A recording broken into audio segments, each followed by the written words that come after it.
Bonjour chers téléspectateurs de la Belle Télévision, merci de nous suivre dans cette édition spéciale santé où nous recevons pédiatres et professionnels du secteur car comme vous le savez, le ministère de la Santé et de l'Action sociale organise un deuxième passage de vaccination contre la poliomyélite du 25 au 27 février 2022.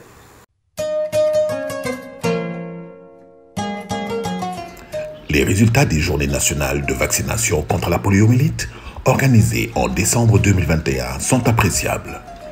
Mais nous devons redoubler d'efforts pour que tous les enfants soient vaccinés. Dans certaines localités, des enfants n'ont pas été vaccinés durant le premier passage à cause de la réticence de leurs parents. Si nous voulons interrompre la transmission de la poliomyélite, tous nos enfants âgés de 0 à 5 ans, déjà vaccinés ou non, dans le programme élargi de vaccination et lors du premier passage des Journées nationales de vaccination JNV de 2021, doivent recevoir les 2 gouttes du vaccin contre la polio au deuxième passage du 25 au 27 février 2022. Barrons la route à la poliomyélite. Vaccinons tous les enfants âgés de 0 à 5 ans.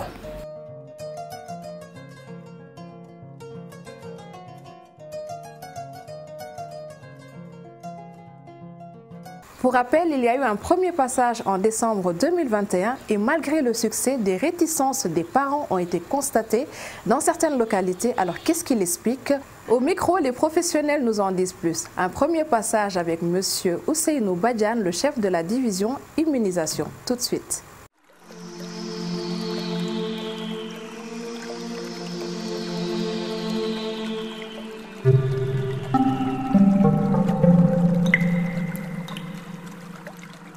C'est le Dr Ousseynou Badiane, donc je suis le coordonnateur national du programme élargi de vaccination au niveau du ministère de la Santé et de l'Action sociale.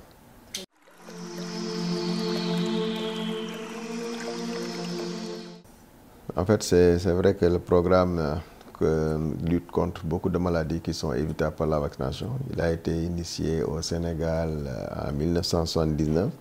Actuellement, les vaccins que nous avons permettent de prévenir des maladies infantiles telles que l'hépatite B, la tuberculose, la poliomyélite, la diphtérie, le tétanos, la coqueluche et les infections à pneumocoque, mais aussi les diarrhées à rotavirus, la rougeole, la fièvre jaune, et les infections à papillomavirus humain qui sont la cause des cancers de l'utérus chez les adultes. En plus de cela aussi, nous protégeons les femmes enceintes contre le tétanos néonatal, maternel et néonatal. Donc, il y a beaucoup de nouveaux vaccins qui ont été introduits depuis le début de la vaccination. Et actuellement, nous sommes à 14 antigènes qu'on administre dans le programme.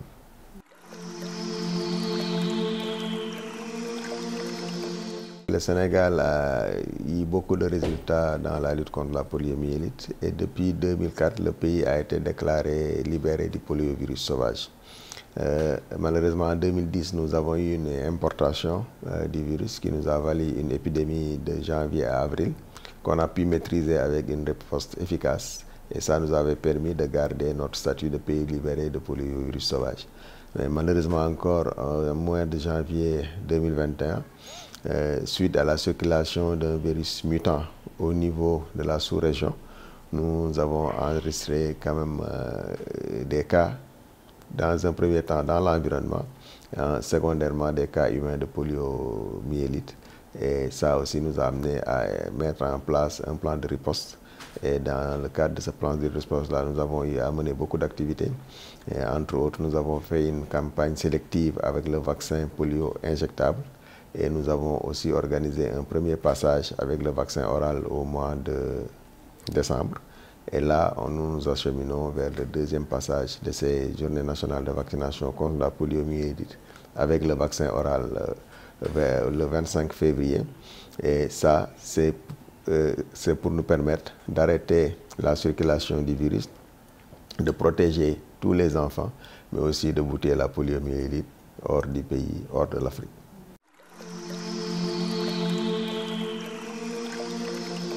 Le vaccin oral est toujours dans le programme de vaccination, mais cette composante qu'on va utiliser dans la campagne a été retiré quand même du vaccin oral parce qu'en fait c'était une souche qui a été déjà éradiquée.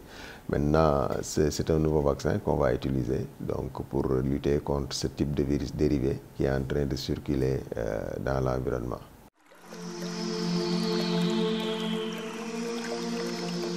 Dans tous les cas, ce virus attaque les enfants qui ne sont pas vaccinés. Donc, s'il y a eu des cas émergents, c'est qu'il y a eu des enfants qui n'ont pas été vaccinés protégés contre cette souche-là. Et les plus souvent, comme on le sait, les enfants n'ont pas la décision. Donc, c'est les parents qui prennent la décision. On dit souvent que la vaccination, c'est un droit pour les enfants et un devoir pour les parents. Donc, si les enfants ne sont pas vaccinés, je pense que la faute incombe aux parents ou au système. Parce qu'aussi, il faut que le système puisse proposer et rendre disponible la vaccination partout, ce qu'on est en train de faire. Et je pense que la vaccination actuellement est disponible dans les coins les plus reculés du pays. Mais malheureusement, il y a quand même certains parents qui négligent cette vaccination et qui ne vont pas jusqu'au bout de la vaccination des enfants.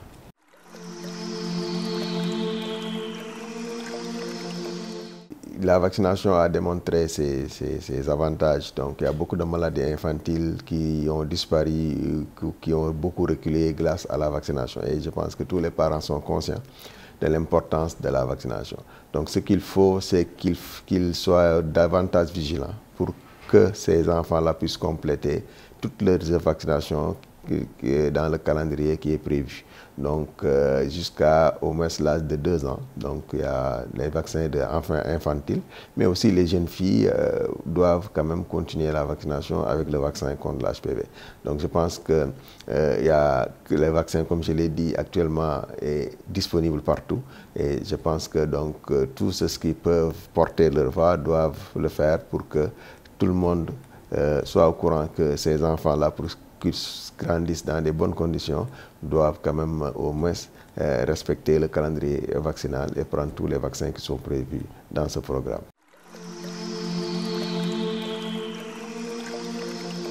Le premier conseil pour les parents en général en termes de maladie, en termes de santé de ces enfants-là, c'est les pédiatres.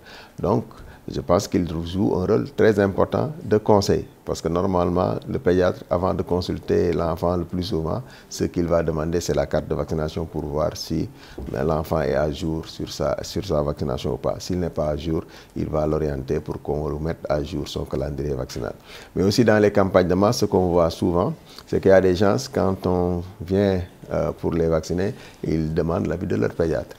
Et souvent, si le pédiatre n'est pas très bien avisé, il peut donner un avis qui est contraire à la stratégie de santé publique qu'on est en train de mener. Parce qu'en santé publique, c'est des actions de masse. Donc, les particularités individuelles, souvent, on ne les prend pas en compte. Donc, ce qui fait que quand on fait une campagne de vaccination de masse, on fait fi des statuts vaccinaux des enfants. Donc, on vaccine tout le monde, que l'enfant ait été déjà vacciné ou pas. C'est pour avoir une action de groupe, avoir une immunité de groupe et faire de manière ponctuelle une action de grande envergure pour interrompre la transmission d'une maladie. Donc c'est pourquoi, lors de ces campagnes de masse, quel que soit le statut vaccinal de l'enfant, on le revaccine. Parce qu'en fait, il n'y a aucun danger à revacciner ces enfants-là. Parce que ce qu'on va leur donner, en plus, c'est ce qu'on appelle un booster. Donc, une dose de rappel en réalité. Donc si l'enfant était déjà vacciné, cette dose-là va permettre de renforcer davantage son immunité. S'il n'a pas été vacciné, ça a l'occasion de l'immuniser contre la maladie.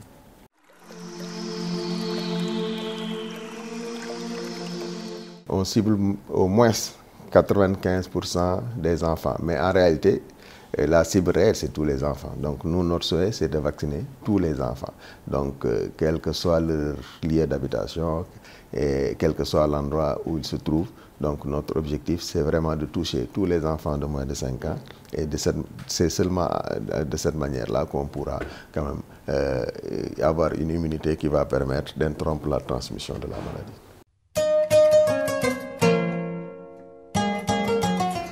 Les résultats des journées nationales de vaccination contre la poliomyélite organisées en décembre 2021 sont appréciables. Mais nous devons redoubler d'efforts pour que tous les enfants soient vaccinés. Dans certaines localités, des enfants n'ont pas été vaccinés durant le premier passage à cause de la réticence de leurs parents. Si nous voulons interrompre la transmission de la poliomyélite, tous nos enfants âgés de 0 à 5 ans, déjà vaccinés ou non, dans le programme élargi de vaccination et lors du premier passage des Journées nationales de vaccination JNV de 2021, doivent recevoir les 2 gouttes du vaccin contre la polio au deuxième passage du 25 au 27 février 2022. Barrons la route à la poliomyélite. Vaccinons tous les enfants âgés de 0 à 5 ans.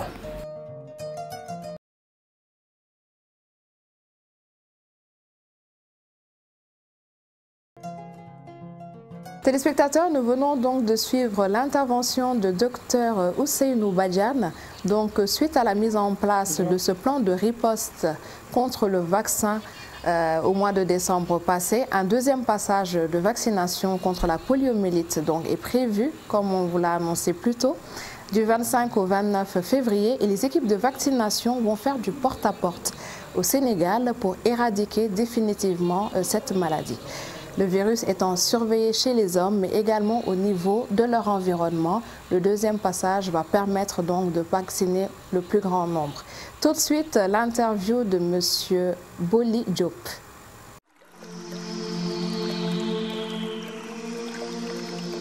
Donc, je suis le docteur Boli Diop, le chef de la division surveillance épidémiologique et riposte vaccinale au niveau du ministère de la Santé et de l'Action sociale.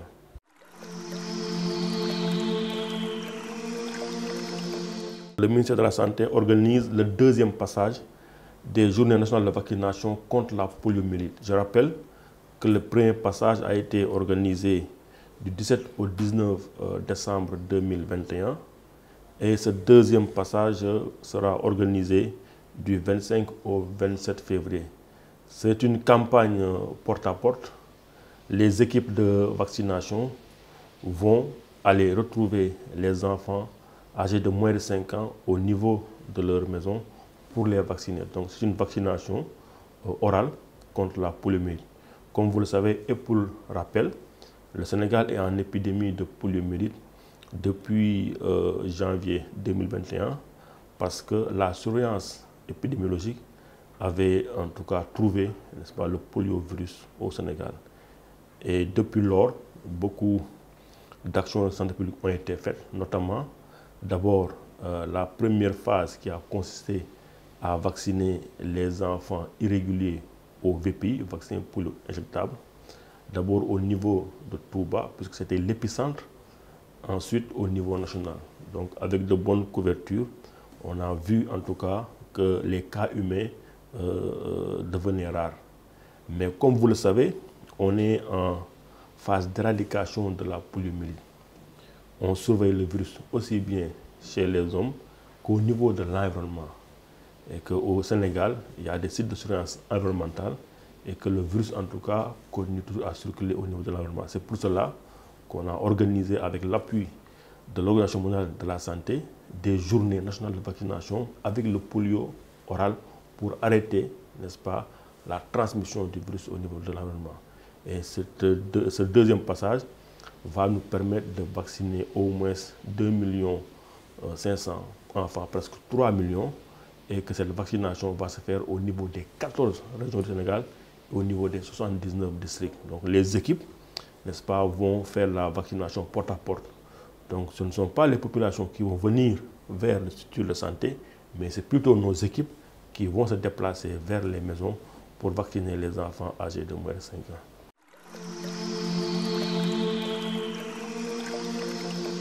Oui, actuellement, c'est la phase préparatoire. De façon globale, tout se passe bien.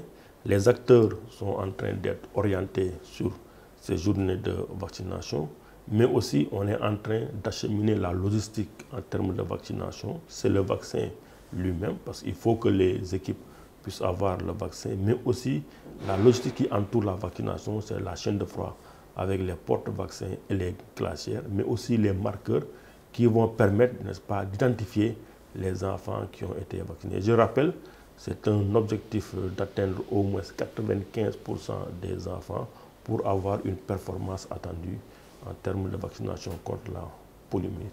Et ceci, on doit le faire dans tous les 79 districts du Sénégal.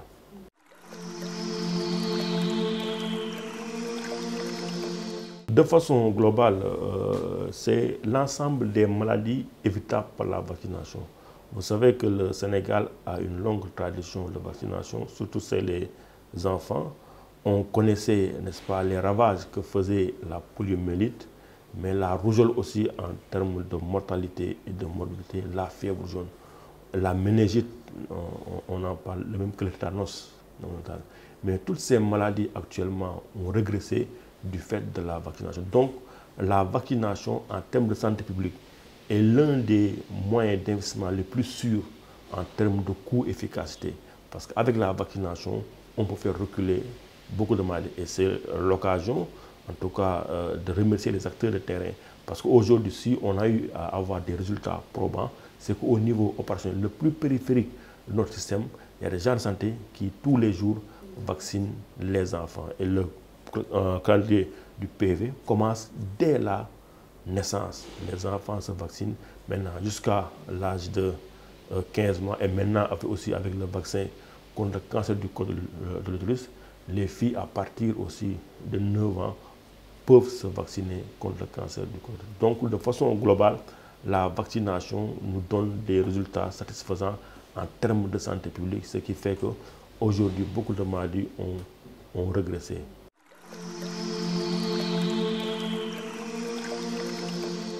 Effectivement, des réticences persistent parce que le premier passage qu'on a effectué du 17 au 19 décembre a été évalué. Et on a vu que malgré les performances obtenues, il y a des disparités au niveau de certaines régions. Et parmi les causes de contre-performance qu'on a notées, c'est effectivement le refus, n'est-ce pas, de certains parents ou des fois l'absence des enfants lors des passages. Mais revenant sur le refus des parents, le plus souvent, c'est un problème de manque d'information, n'est-ce pas, qui est à l'origine, parce que vous le savez maintenant, avec la technologie de l'information et de la communication, il y a beaucoup de fake news. Beaucoup de gens parlent sur la vaccination sans pour autant connaître effectivement les avantages. Donc c'est à nous, n'est-ce pas, de continuer à sensibiliser les parents, mais à sensibiliser les communautés sur l'importance et les avantages de la vaccination. Ceci, on le fait de façon régulière à travers les structures de santé, mais aussi des fois, on organise dans ce cas des forats de discussion pour en parler, sensibiliser la population. Et aussi des fois, on va directement au niveau de ces zones de résistance, on parle avec les leaders, n'est-ce pas, pour qu'ils comprennent et pour qu'ils adhèrent, n'est-ce pas, à ces stratégies de vaccination. Et comme on le dit, si les gens n'adhèrent pas, c'est parce qu'ils n'ont pas la bonne information. Donc à chaque fois, on se dit, c'est à nous en tout cas de donner la bonne information pour que les gens puissent se vacciner.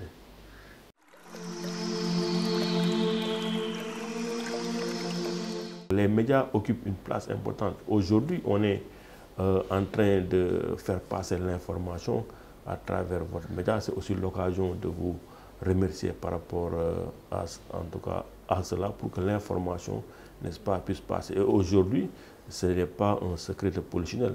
Les médias de façon globale, mais aussi les réseaux sociaux sont utilisés pour en tout cas distiller la bonne information. Et là où il y a la désinformation, nous, on doit, n'est-ce pas, venir apporter la bonne information.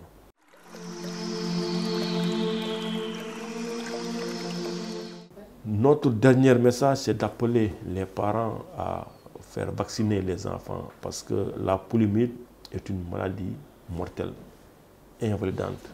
Je pense que donner à son enfant 2 doses de vaccin pour le protéger ou renforcer son immunité, n'est-ce pas, participe à l'effort mondial d'éradication de la poliomyélite. Suite à l'intervention du docteur Boli Diop à la question essentielle que révèle le système de surveillance mis en place dans les 14 régions du Sénégal, les équipes ont pu déceler très vite le pic de poliomyélite dans certaines localités du Sénégal, notamment le premier à Pékin-Hourounar, ce qui a permis au ministère de la Santé et de l'Action sociale d'engager très vite cette nouvelle vague de campagne.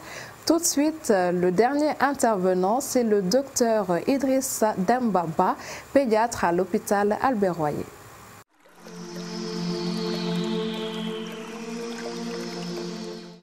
Je suis le professeur Idrissa Dembaba, Je suis pédiatre à l'hôpital d'enfants Albert Royer, mais également membre de la Société sénégalaise de pédiatrie.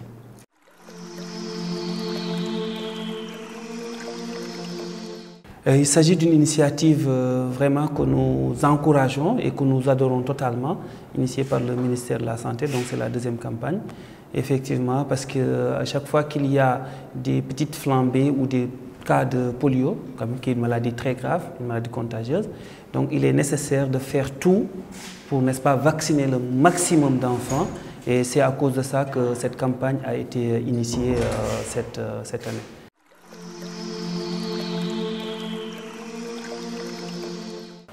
Donc la polio est une maladie infectieuse due à un virus qu'on appelle le poliovirus. Effectivement, il existe 3 types, polio 1, polio 2 et polio 3.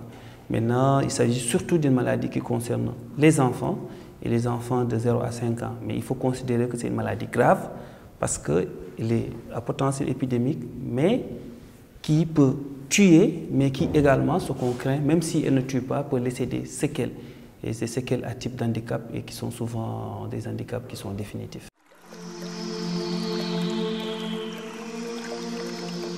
La polio, donc, comme toute maladie infectieuse, en général, les symptômes de la polio sont surtout la fièvre, n'est-ce pas, des troubles digestifs, parfois accompagnés de diarrhée, de vomissements.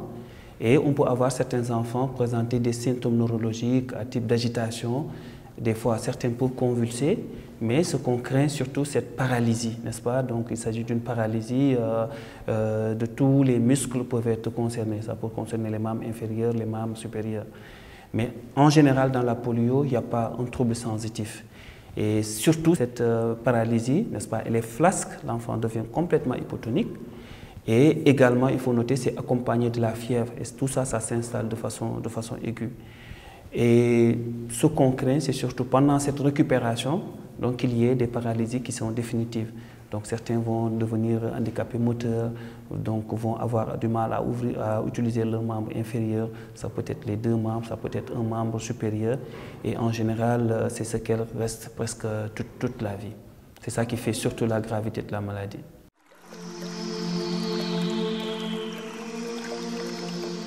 Il s'agit d'une maladie qui est transmissible par voie orofécale, on peut dire même la maladie des mains sales en général, n'est-ce pas? Donc c'est une maladie qui est facile à prévenir parce que la contamination se fait à travers les selles, n'est-ce pas, d'un patient qui a de la polio, qui excrète le virus de la polio. Donc c'est pourquoi dans les mesures de prévention, nous insistons beaucoup sur le lavage des mains. Et aussi, il faut noter que c'est surtout les personnes qui ne sont pas vaccinées. Donc, parce qu'on sait qu'ici, au niveau du Sénégal, il existe un vaccin, et un vaccin qui est très efficace.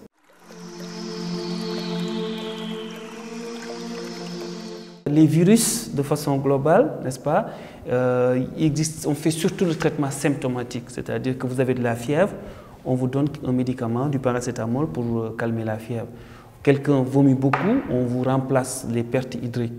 L'enfant est déshydraté également, on le réhydrate. Il convulse, on met des anticonvulsivants. S'il a des troubles respiratoires, parce que dans ces paralysies, on peut avoir également une atteinte du muscle du diaphragme. Donc dans ce cas, il faut donner de l'oxygène, une assistance respiratoire. Maintenant, s'il y a des séquelles, n'est-ce pas, à type de paralysie, ce qu'il faut, c'est plutôt la rééducation, la kiné, mais également il faut utiliser comment on appelle, on essaie de faire tout pour que le patient ait une mobilité, il faut lui donner des béquilles, il faudrait souvent faire des petites chirurgies de correction. Donc tout ça, vous voyez, c'est des traitements, c'est un traitement symptomatique. Mais le véritable traitement, c'est surtout la prévention.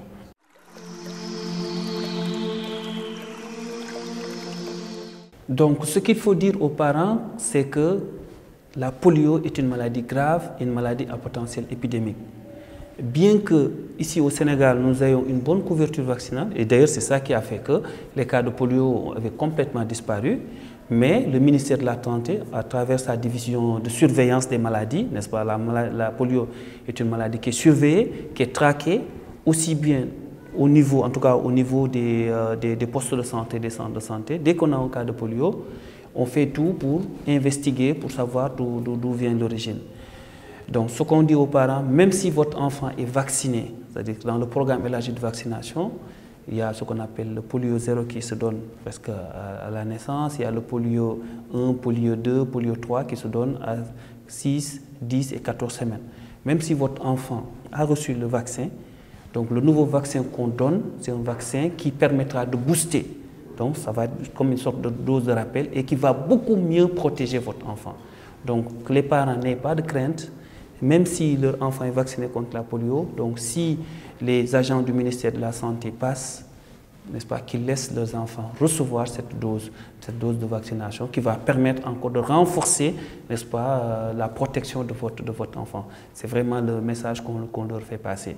Nous adhérons complètement à cette politique de prévention parce que avoir un enfant handicapé, parce que quand même il faut noter que ceux qui développent la polio, c'est ceux qui ne sont pas immunisés, qui ne sont pas immunisés contre la polio, qui ne sont pas vaccinés.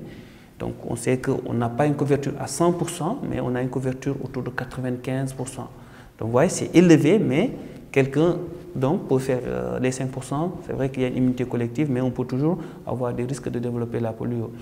La deuxième chose aussi, il faut noter que le fait de vacciner les enfants nous permet d'avoir ce qu'on appelle cette immunité collective. Et il y a certains enfants qui ont des déficits immunitaires. Donc s'ils sont vaccinés également, ça nous permettra en tout cas de pouvoir les protéger contre cette polio qui est une maladie très grave, une maladie qui est mortelle et qui peut laisser des handicaps.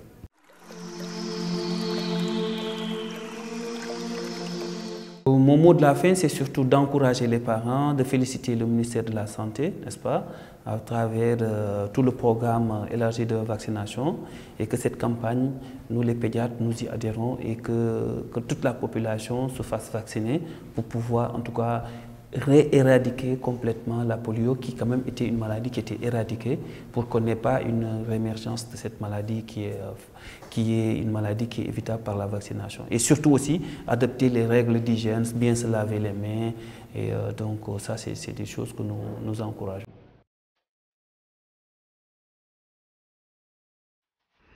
Les résultats des journées nationales de vaccination contre la poliomyélite organisées en décembre 2021 sont appréciables. Mais nous devons redoubler d'efforts pour que tous les enfants soient vaccinés. Dans certaines localités, des enfants n'ont pas été vaccinés durant le premier passage à cause de la réticence de leurs parents. Si nous voulons interrompre la transmission de la poliomyélite, tous nos enfants âgés de 0 à 5 ans, déjà vaccinés ou non, dans le programme élargi de vaccination et lors du premier passage des Journées nationales de vaccination JNV de 2021, doivent recevoir les 2 gouttes du vaccin contre la polio au deuxième passage du 25 au 27 février 2022. Barrons la route à la poliomyélite. Vaccinons tous les enfants âgés de 0 à 5 ans.